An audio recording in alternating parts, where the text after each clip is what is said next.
Hey guys, welcome back to the shop.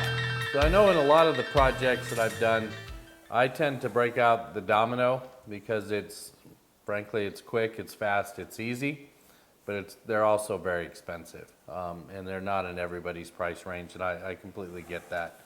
So today I'm going to show you how to do a floating mortise and tenon joint without the use of a domino, and we'll use a router. Now granted, this one's a festool, but really any router will do the trick.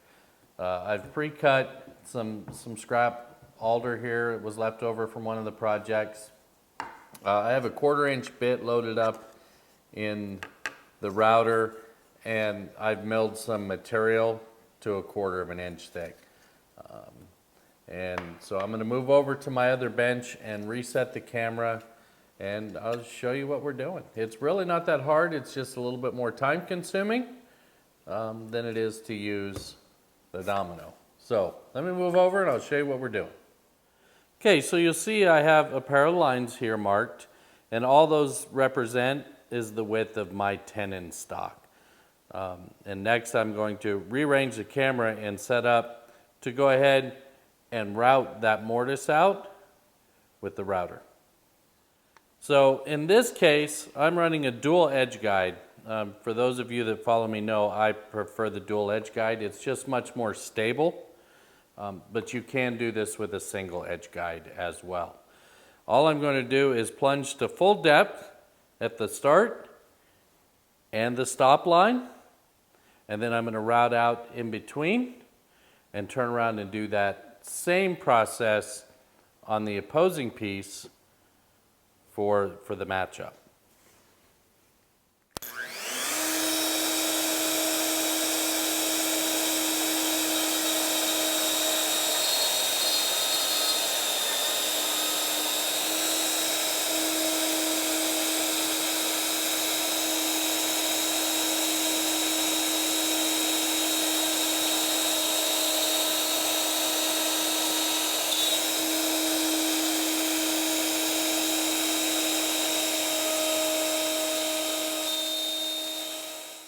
Okay, so I'm set up at the router table now.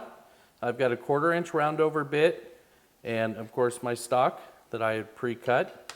And I'm just going to go ahead and round over the corners. You could also square up the corners in your mortises if you wanted to.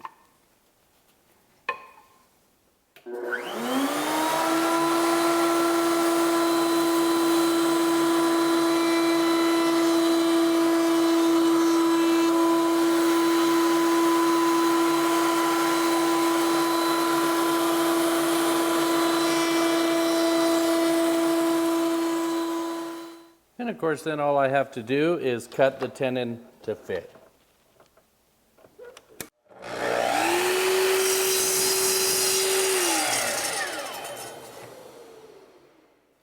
Okay, so the only thing left is to put it together. Now I know it's hard to see, but I've marked both of these with a face, and the face is my reference surface. So anything that I did was from that reference surface. So if my router wasn't, dead on center, which if you look, it is certainly not dead on center, but it'll be the same from both of my faces. So that was my reference surface. So let's put it together. I'm not going to glue this up, but we'll see how we did. Boom, just like that. Now had I done a little cleanup on that edge, it would have looked a little prettier than that. But it's flush, and that's the important part, is that those surfaces are flush. So that's how you create that mortise and tenon joint, floating mortise and tenon joint. Okay, so another way you could have done this if you're not comfortable with an edge guide, which the dual edge guide really makes it kind of dummy proof, but you could have used a guide bushing and the same bit and created a template. You would have had to cut some stock in here and glue that in, but you could have created a template to go on your stock and then just route it out. I think if I had just a ton of these to do, this is the path I would go. If there's any interest in me really going through this method and showing you, I'm more than happy to.